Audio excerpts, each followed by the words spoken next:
Olá, sejam bem-vindos ao Communist News. Hoje iremos falar sobre um filósofo conhecido como o pai do liberalismo, considerado um dos líderes do empirismo e defensor da liberdade e tolerância religiosa. Hoje vamos conhecer a filosofia de John Locke, o fundador do empirismo britânico. Mas, primeiramente, vamos conhecer o contexto histórico que a Europa vivia em tempos de vida do filósofo.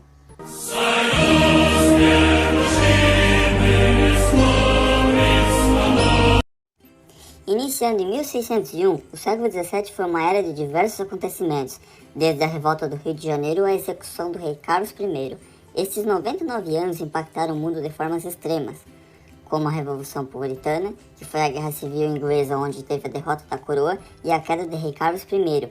E em 1689 teve a Revolução Gloriosa, que simplesmente acabou com 200 anos do absolutismo inglês, tirando todo o poder dos monarcas de controlar a política, a justiça e a economia da Inglaterra.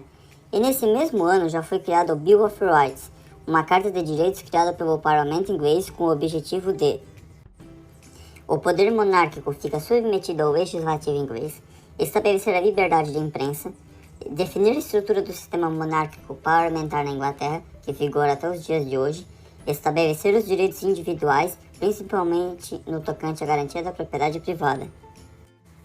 Qualquer lei só poderia ser sancionada com a prévia autorização do parlamento e garantir a liberdade para o indivíduo portar arma para autodefesa. Agora que você já sabe o que estava acontecendo nessa época, vamos falar sobre o empirismo, uma nova corrente de pensamento filosófica que surgiu neste século. O empirismo propõe que todo conhecimento deriva da experiência sensorial. De acordo com essa teoria, nossos sentidos obtêm as informações brutas do mundo que nos rodeia e nossa percepção sobre essas informações brutas dá início a um processo pelo qual começamos a formular ideias e crenças. O empirismo foi uma corrente de pensamento fundada por John Locke, filósofo de grande importância no estudo da filosofia, sem contar com o nariz massa que ele tinha. Agora meu amigo Denilson vai falar um pouco sobre quem foi John Locke. Obrigado pela palavra, Dickzinho. Então, eu tô aqui com John Locke no meu lado. Locke, que nasceu em 1632 em Winton, na Inglaterra. Em 1652, entrou na Christ Church College, na Universidade de Oxford, onde estudou medicina, ciências naturais e filosofia, conhecendo as obras de Bacon e Descartes, e se formando em 1656. O cara é realmente uma grande força de vontade, se formando em 3 cursos num período de 4 anos. E aí você reclamando que tem que acordar cedo no EAD, né? É foda. Após estudar filosofia racionalista de Descartes, ele se interessou pela matéria. Em 1667, desenvolveu a teoria do liberalismo político, como adversário do absolutismo monárquico. Desculpa, gente, ele é tão velho que tá me dando até uma rinite aqui.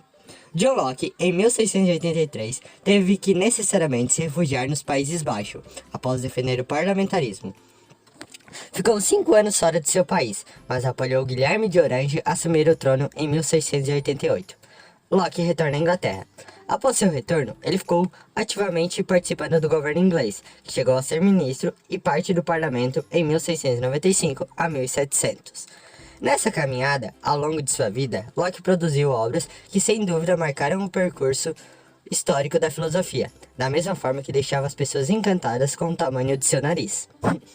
Cartas sobre tolerância, 2 tratados sobre o governo, ensaios sobre o entendimento humano e pensamentos sobre educação são as principais obras do filósofo, as quais refletem o grande tamanho do conhecimento que ele possuía, assim como seu nariz, que vamos conhecer agora cada uma delas. Fala aí pra mim, Locke, explica cada uma dessa daí que tá aqui, e já agradeço desde já ter vindo lá de trás até...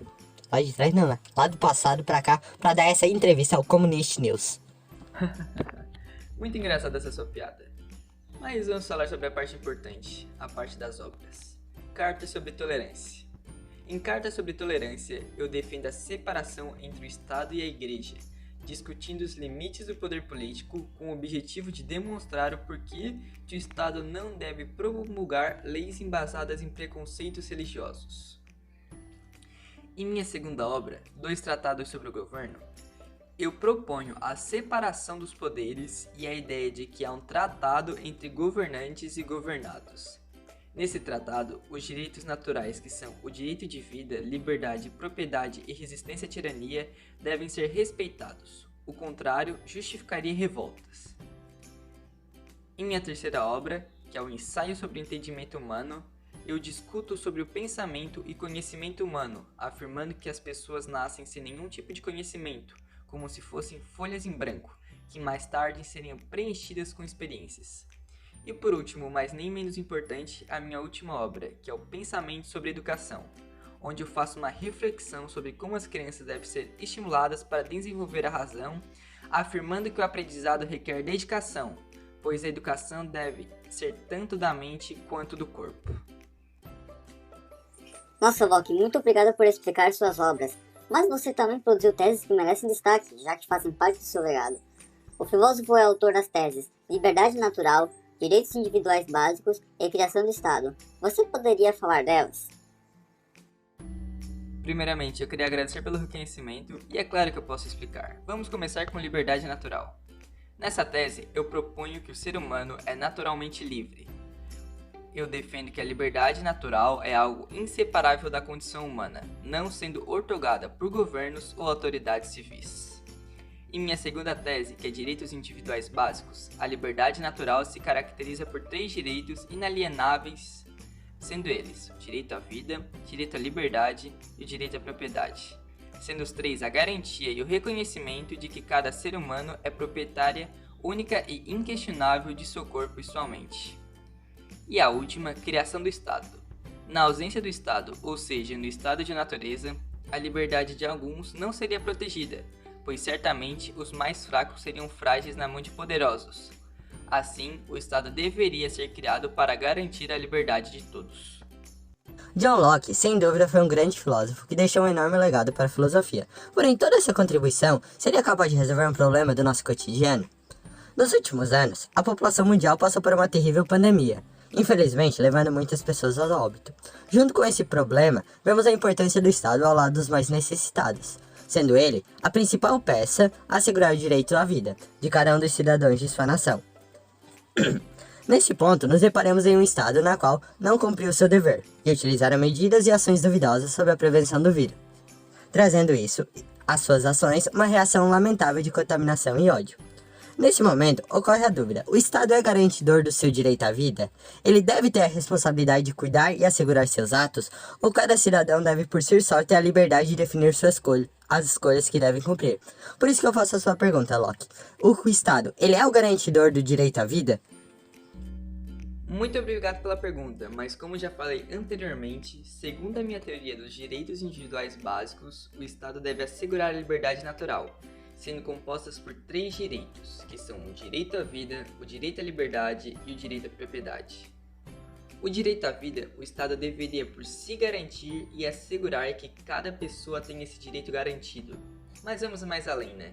Sendo que o nosso problema se trata de uma pandemia, onde o vírus se espalha pela transmissão de pessoa para pessoa, o Estado deveria sim obrigá-lo a cumprir alguns requisitos básicos de cuidado, a fim de que ele não transmita a doença a outro indivíduo, sendo assim invadindo a liberdade de outro.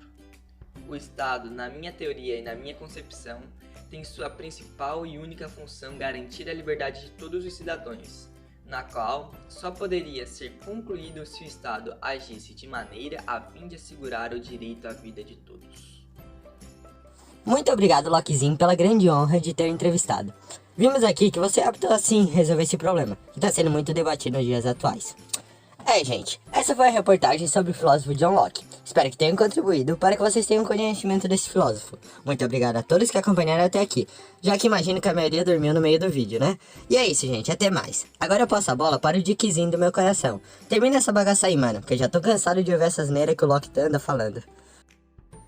Obrigado, Denilcinho. 41 anos. Pode dormir à vontade que essa entrevista acabou por aqui. Então é isso. Tchau e até mais. Um beijo na teta esquerda de todos vocês. Cantora, chama da boca pra fora. Eia, eia, eia, chicoteias feia.